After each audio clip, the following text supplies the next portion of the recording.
Арукеп атынын пайдасы кыргыздарда өзгөчө көп коюлган аттардын бири арууке. Бул эки бөлүктөн турат. Ару, анан экинчиси ке. Ару дегени таза дегени, жан дүйнөсү таза дегени, жүрөгү таза дегени. Кеси бир кошумча маани катарында айтышат, бирок бул назиктик, аял затына берилген бир сыпат катары колдонулат да кеси. Демек, жалпы түрдө айта турган болсок, арууке таза жан дүйнөлүү, көңүлү жумшак, жүрөгү ар дайым берешен, назик, жүрөктүү кыз дегени. Демек, арууке жакшы аттардын бири экен. Аруукелер аруу болсун, жан дүйнөсү таза болсун, кайгы көрбөсүн, кубаныч көрсүн. Алтын башыңыздар аман болсун, аруукелер, эжелерим, карындаштарым. Фармацевт кыздарга үйлөн. Фармацевт кыздарга үйлөнүүнүн пайдалары биринчиден кесип ушул да, мээримдүүлүк алардыкы. Ким келет экен, айырмасы жок, ага тиешелүү дарыны берет. Мунун кесип ушул, ушуга үйрөтүшөт, ушуга тарбия алган ошого жараша. Кээде сен ооруп калышың мүмкүн, дарыдан мурда өзүнүн лечениясын берет. Өзү дарылаштын аракетин кылат. Ошондуктан фармацевт дарылоочу, ушу медицина тармагына окуган кыздар, ак халат кийгендер, Аллах ыраазы болсун, эгерде диний түшүнүгү боло турган болсо, үйлөнүш керек. Себеби көп эркектердин результатын карай турган болсок, ийгилик жараткан эркектердин артында же мугалим аял болот, же медик болот. Ооруп калса күйөөсү биринчи карайт, биринчи тарайт, баласы бирдеке болсо биринчи сезет. Чубак устаздын ата энеси дагы мугалим болгон.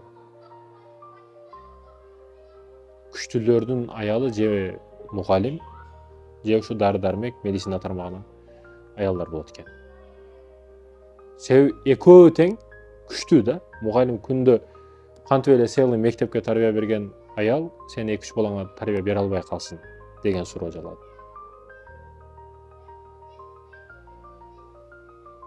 Ошондой экен. Ушул жака басым жасап коесуңар, жигиттер. 16 жашка чыгып деле чоңой элек жаш балдарга айтарым. 16 жашта билесизби, тарыхта ушундай адамдар аткан, 16 жашта целый империяны башкарган, генерал кылбаган иштерди кылган. Окко, дозотко өзүнүн төшүн тоскон. Ошондой улуу батырлар өткөн. 15-16 жашта. Бүгүн 16 жаштагы балдар көпчүгүн тазараак арчый албайт да. Сен 12 жашка жеттиңби, намазды башташың керек, окушуң керек. Кудайдын парыздары парыз сен үчүн, карыз. Мамлекет 16 жаштан паспорт берип атат, 18де сен эркексиң деп атат. Демек сен 18ден кийин сен бардык жоопкерчиликти өзүң алышың керек деген. Сен жаш бала эмессиң, сен жаш келкеч эмессиң. Мамани сыночек деп коет го баягы, апасынын баласы. Андай эмессиң сен. Болду, чоңойдуң сен, эркек болушуң керек. Сен эгер бирөөгө кылмыш кылып адам өлтүрүп койсоң, сен камалып кетесиң 18ден жогору болсоң. Сен үчүн чөйрөдөгүлөр, территориядагы адамдар жоопкерчиликтүү эмес. 25 жаштагы бала ата энесинен бирдеге күтүп отурат бүгүн. Апам мындай кылбады, атам мындай кылбады, андай кылыш керек, машина алып бериш керек. Сен жаш баласың. 10 жаштагы бала эмессиң го. 18 жаштан жогору өзүңдүн түйүнүңдү өзүң тарт. Өзүң аракет кылып көп нерсеге өзүң жетсең болот. Керек болсо ашыкчасы менен. Туугандардан жардам күтпө, туугандарга жардам беремин деп аракет кыл сен. Эгерде жардам күтүп жүрө берсең, билесиңби сен, жашоодо эчтекеге жетпейсиң, и плюс алар дагы сага эч качан жардам бербейт. Эгер сен жардам берейин, Аллахым менин берешендерден кыл, ошого жараша бизнесимди кылайын, өнүгөйүн деп аракет кылсаң, өзүң дагы өнүгөсүң, плюс жардам дагы беришке Аллах Таала шарт түзүп берет. Ниетиң сени күчтүү болуш керек. Пысмык болуп, туугандарыңдан акча күтүп отурба. Уял. Монау бетиң безбет баа трактырдын арка балону болуп калбасын. Ушундайлар бар бүгүн. Студент шаарда окумуш болуп, бир тыйын окуганы жок. Же окуудан жок, же спорттон жок, бир же жумуштан жок. Эч нерседен жок.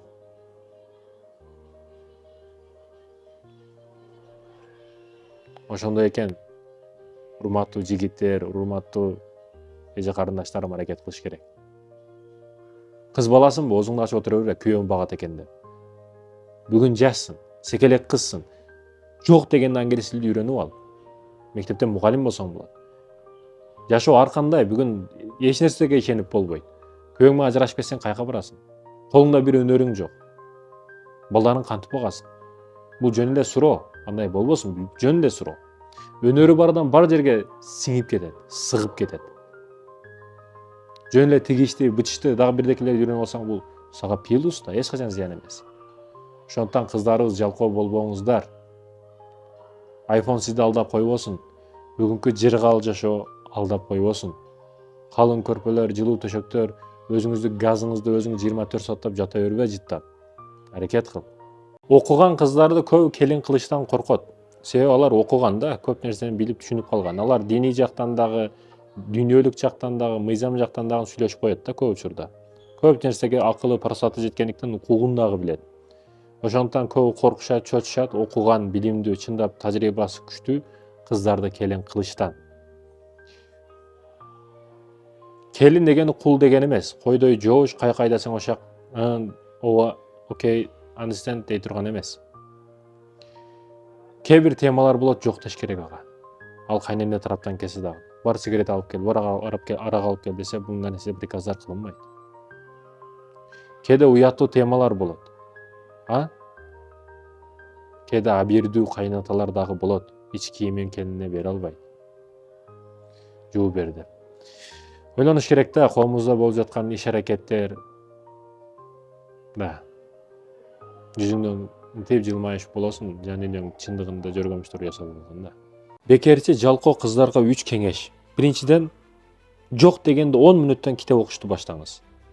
10 мүнөт көп эмес. Өзүңүздү мажбурлап, бир мотивация келип калып, бирок ичине дух берип койсо, тутуп берем, жыртып берем дебеңиз. 10 мүнөттөн баштаңыз. Аз-аздан. Ошону 1 жылга бир план түзөрдөн мурда катуу ойнош керек. Баштаба, баштасаң таштаба деген эреже бар да. 10 мүнөттөн кылыңыз. Кийин 20 мүнөт, кийин 30 мүнөт. Бирок өмүр бою түзүшүңүз керек. Китепти эч качан таштабашыңыз керек да. Бул китеп деген өмүр бою түзүлө турган план. Намаз парз, кааласаң каалабасаң кыласың деген сыяктуу. Китеп дагы ошол принципке кириш керек.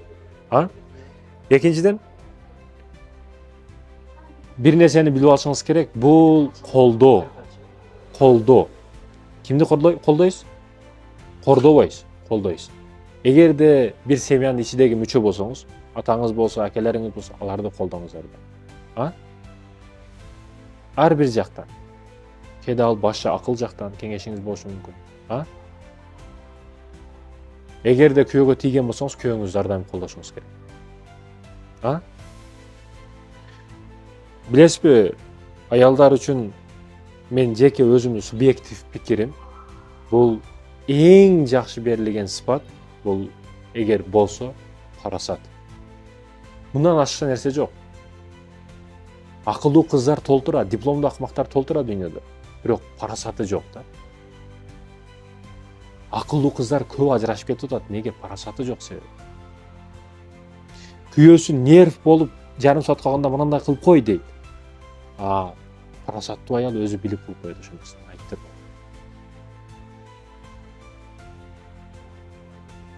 Парасат эч качан табылбай турган нерсе да. Парасатты жагыш үчүн дагы көбүрөөк китеп окуш керек. Үчүнчүдөн, динге аракет кылыңыз. Бүгүн динден түшүнүгү жок, 0 копейка. Күйөөңүз эркек киши жүрө берет. Сиз семьяңызды кыянат кылбастан, арам жолдордон сакталып калышына дагы, ажырашып кетпешиңерге дагы себепчи боло турган бул динден башка эч нерсе жок. Дүйнөдөгү бардык мыйзам чогултуп келип бир мөшөк кылсак дагы бардыгы бекер, эгерде дин болбосо. Мен Аллахтан корккондугум үчүн эч качан күнөө кылбайм. Бир жыныстык катнаш кылган эмесмин. Урматтуу мекендешим, динден башка эмнебиз бар?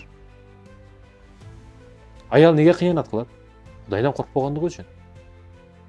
Сен туалетиңече камера коюп сал. Кыянат кылам деген адам кыла берет. Кудайдан корккон адам камера барбы жок, айырмасы жок, Кудай көрүп турат.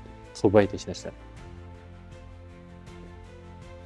Ошондуктан диний таалимдерге, диний китептерге басым жасап, аз Кудайыма шүгүр кыргызча которулуп калды. Билесизби, өзүңүз илимдүү болсоңуз, сизден келип аткан балдар да өтө илимдүү, аалым болот. Күчтүү адамдар болот. Күйөөңүздү да жөн эле тарбиялап коесуз, эгерде динден түшүнүгүңүз болсо. Ошондуктан аракет кылыңыз илимге, билимге.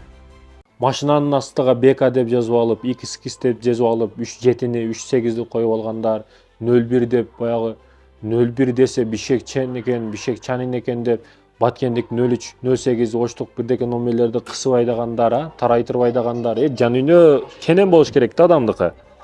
Жан дүйнө кенен болуш керек. Бул Бишкекке келсең башка республикага келгендей түшүнүктүү болбош керек адамдар. Бул деле Кыргыз республикасы, Кыргызстан, бул деле Бишкектаг. Өзүн Бишкектесе отдельно сезип алгандар бар да. Брат, бул жерге сен 200 сомго иштеп коем. Жөн эле сүйлөй бер. Билебиз. Кайдан келгенсиң, не? Ушундойбу.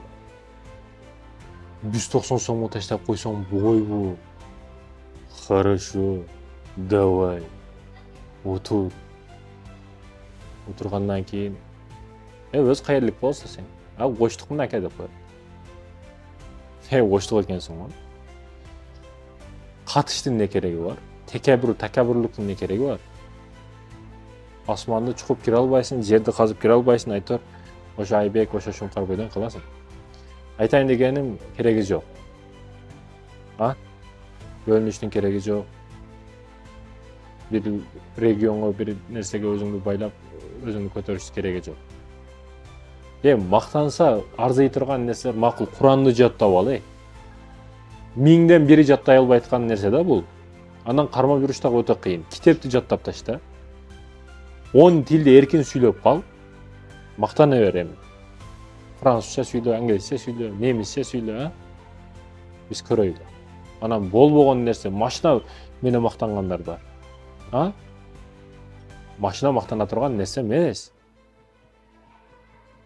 Уят көрүнүш. Үйүңүз менен мактанбаңыз, уят көрүнүш. Бумаганын эң жакшысын колдонуңуз.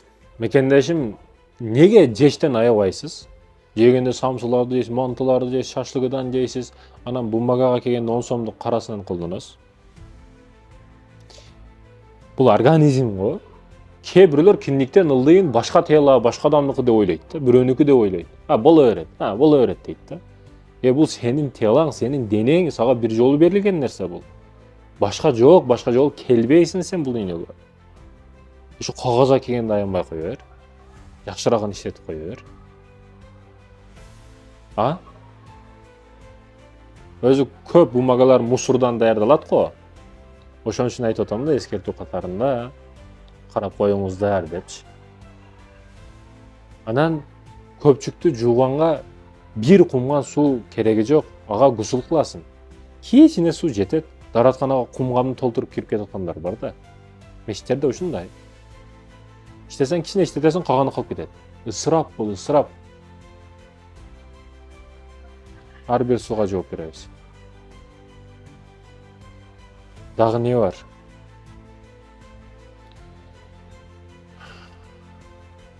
Жегенден аябаган сыяктуу бумагадан дагы аяба. Проблема келсе сүйүн, проблема келбей калса кайгыр. Башыңа түйшүк маселелер көп келип атабы? Ден соолук маселесинде, бизнес маселесинде, акча жок, башка жок, түйшүк маселелер да көбөйүп атабы? Ары жактан сага кыйноолор, кысуулар көбөйүп атабы? Демек сүйүнүшүң керек. Аллах Таала сени эстеп атат. Аллах Таала сени жакшы көрөт.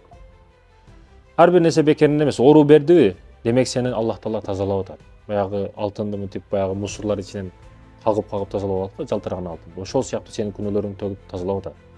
Проблема келбей калганда корко бер, сенде демек бирдеке бар. Көп нерсе акыретке калып кетип атат да. Бир мисалды айтам. Японияда уучулар, балык кармагычтар, балыкчылар ошол океандагы деңизден балык кармайт экенде алып чыгып сатат экен да. Жейт экен. Анан баягы жээкке жакынкы жерден кармаганына байланыштуу ал жерде көп кармай берип балыктар азайып кетет экен. Жок эсе калганда анан кичине нарыраак барып, 1-2 күндүк жолдо кемеде, кайыктарда басып жүрүшүп барышып, анан балыктарды алып келип клиенттерге сата баштайт экен. Алып келишет. Эми кичине жыт болуп туруп калды да балык. Свежий эмес деп Япон калкы аны жебей коет экен да. Эртеси күнү дагы булар не кылып, кандай кылабыз? Акыл иштеш керек бул жерде. Күчтүн кереги жок, акыл иштеш керек, не кылабыз деп ойлонушуп акыры баягы халалниктерди атайын коюшуп кемелерге, корабльдерине холодильникке кармаш менен салып коюп тоңдуруп алып келип сатат экен. Бирок баары бир свежийге жетпейт экен деп кардалары болбойт экен да. Эми не кылабыз, кандай кылабыз деп дагы жолун кылышат экен. Ойлонушуп, болду деп аквариум жасашып атайын. Кичинекей аквариумдар жасашып, ошол эле деңиздин суусунан коюшуп, балыктарды ошого салып алып келип сатышты баштайт экен. Бирок баары бир свежий бойдон эмес да. Эл албай коет экен. Эми не кылабыз, кандай кылабыз деп япондор ойлонушуп, балыкчылар аквариумдун ичиге балык салып, анын ичиге 2 акула киттерди салып коет экен да. Ошол учурда балыктарды алып келип сатса ошентип, баягы балыктар свежий, күчтүү, эти дагы бузулбаган абалда экен да. Мен бул окуядан нени айткым келет? Мекендешим, когда сизде кыжаалатчылык, катуу коркуу болсо, сиз тоону дагы тамыры менен жулуп алышка даяр болосуз. Гиласты шабдалыны тамыры менен жулуп аласыз, качан сизде коркуу болсо, проблема болсо. Билесизби, качан сиз катуу корксоңуз өзүңүз өтө албаган забордон аттап өтүп кетесиз. Качан сиз катуу коркконуңузда бат чуркап каласыз. Демек, Аллах Таала берип жаткан проблемалар биз үчүн жакшылык. Эгер түшүнсөк, проблема жок, кар жок, эч нерсе жок, тынч эле жашасак жакшы деп. Жок, ошол тынчтык сиз үчүн чоң проблема болушу мүмкүн. Проблемалар канча көбөйсө, сүйүнүң, кел деп эшигим сен үчүн ачык деп күтүп алың. Бирок жүрөк бир да кытынап койбосун. Мен стресс, депрессияга түшкөнгө өтө аракет кылдым. Бирок түшүрө албай коюшту, түшө албай дагы койдум. Адамдар кандай адамдардын баягы ушул сезимдерин билейин деген максатта стресс, депрессияга түшүшкө аракет кылдым. Сага проблема келбейт дешиңиз мүмкүн. Мен проблема айтпай эле коеюн, башыңыз жарылып кетиши мүмкүн. Проблема бардыгы да бар, керек болсо ашыгы менен. Бирок жүрөктү проблемага не тешеси бар? Жүрөккө киргизбе, мени ойлоп чечип кой, бардык проблема чечилет. Сен жүрөккө киргизбе. Кайгыруу, стресс, депрессия жүрөктөн болот.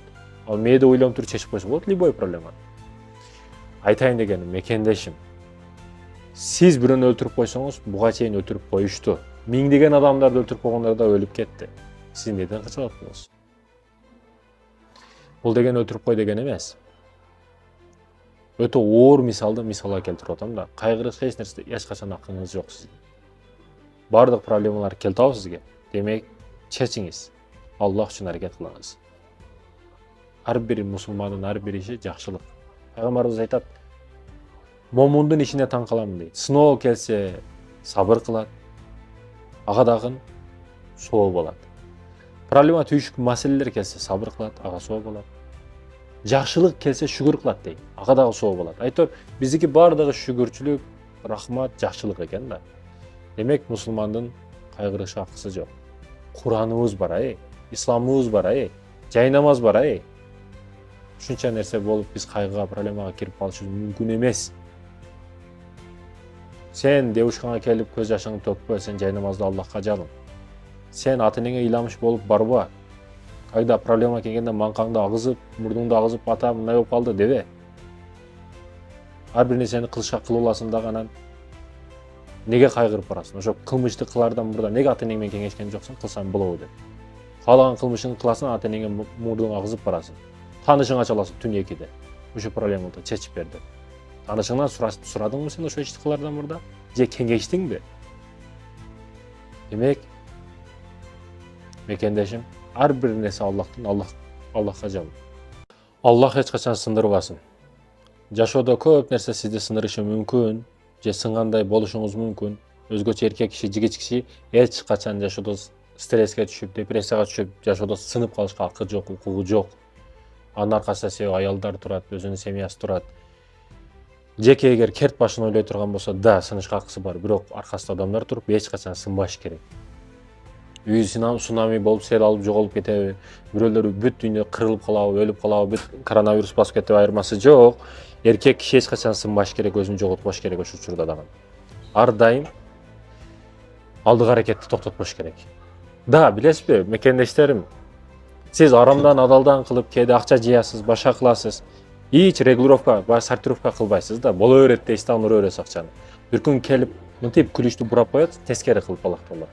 Ошол учурда бардыгын, жыйнаганыңыздын бардыгын көбүнөн ашчасы менен кээде чыгып кеткенин билбей каласыз да. Кайсы күнөм үчүн деп отуруп каласыз ошол учурда. Мына күтүлбөгөн сыноолор бизге кокустан келет го мекенештерим. Күтүлбөгөн сыноолор күтүлбөгөн жерден чыгып калат бизге. Ошол сыяктуу эле күтүлбөгөн белектер бизге чыгып калат, билесизби? Кокустан миллион келип калат. Кокустан миллион келгенден кийин кокустан миллион чыгып кетиши да мүмкүн. Аллахтын белегин алышка даярсыңбы? Кээде алышына дагы даяр бол. Ой, бергенде бактылуусуң. Алгандачы. Неге? Неге мен үчүн кабыл алганды билбейт да. Психологияны жалпы түрдө кабыл алуу илими да, психология илими. Бардык жашоодо сага келип аткан нерселер сен үчүн болду, кабыл аласың. Биз кабыл алганы билишибиз керек. Мага келбеш керек эле, андай мындай. Жок. Сага тиешелүү нерсе сага келди, сага издеп келет. Ошондуктан Аллах сындырбасын, алтын башыңыздар аман болсун. Аракет кылайлы мекенештерим жакшылыкка. Аппетити прям филдикиндей. Ал жегенди фил жесе бөкүп өлөт, жарылып өлө турган бойдок жигиттер бар да, каны кайнап турат, жегени өгүздөй, көргөн уятсыз фильмдер. Жашоосу принципи ушундай: жеш, кумаркандырыш, укташ, телефон чукулаш. Башка нерсеси жок да. Ошолорго айтып коерум. Бирөөнүн баласы бар экен, ушундай жалкоо экен, жата берет экен, жейт экен, жатат экен. Бир күнү алым адамга алып барыптыр. Молдого алып барып, ушундай болуп атат, бул жатак. Жеп чыгарар болуп калды, бул башка эч нерсе кылбайт. Бир тирүүлүгү жок, бир өнөрү жок колунда. Не кылабыз, кандай кылабыз деп молдокеге айтса, молдоке ага сабак бериш максатында бир окуяны айтыптыр да. Эртең менен куш эрте туруп, мынтип учуп карап, жерден эң жакшы чыгып аткан баягыдакай сөз жыландарды башы чыгабы жейт экен дейт экен да. Мисалды караң, өтө күчтүү түшүндүрүп атат. Анан баягы карап туруп, жалкоо да эртең менен турбайт.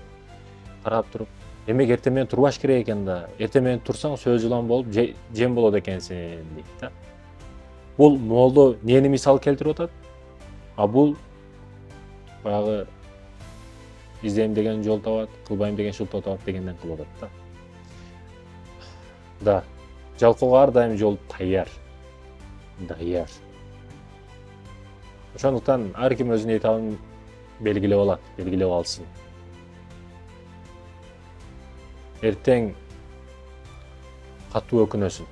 Эртең катуу өкүмөш үчүн азыр максатыңа жет. Билесиңби? Эки жол тең кыйын.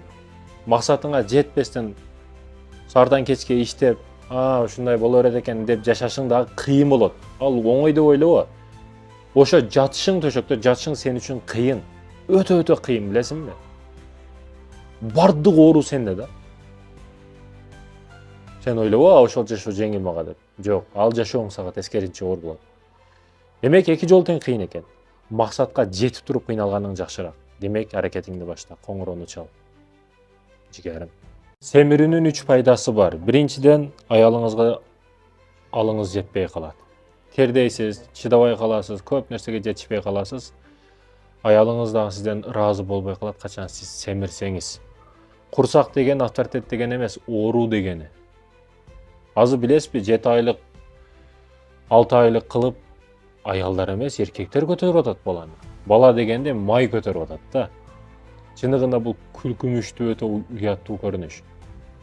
Экинчиден, эч кимге жакпай каласыз. Кээде өзүңүз дагы жиркенип каласыз, эгер семирип кете турган болсоңуз.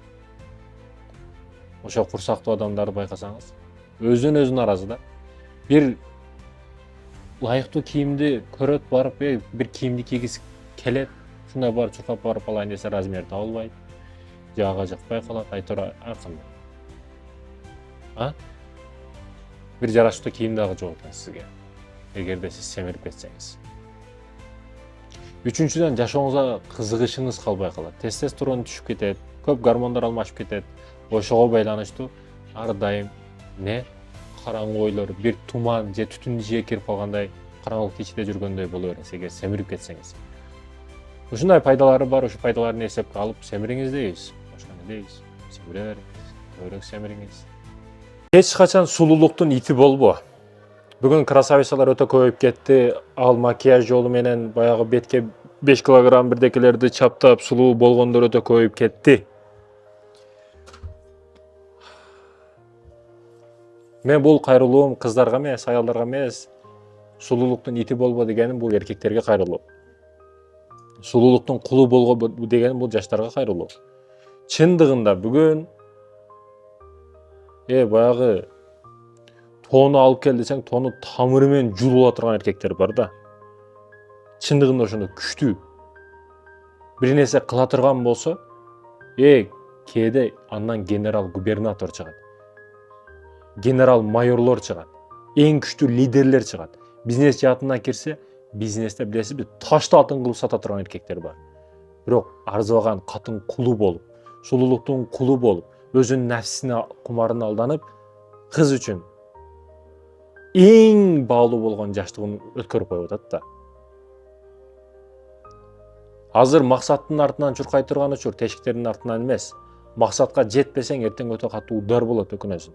Бүгүн жаштык учурда бар жокту кылып кой. Падышачылыкты түзүп кой, ханыша өзү табылат, чекеден табылат. Ханыша болом деген толтурат, даяр падышачылыкка. Бирок өзүң эч нерсе кылбай туруп, ким сенин алдыңда туруп беришин каалайсың? Ошондуктан жаштарга айтарым, тынымсыз аракет кылгыла. Сен иште, сен оку, сен аракет кыл азыр. Көп нерсеге жетип кой. Баягы русча-мусча айтканда все будет хорошо. Окей.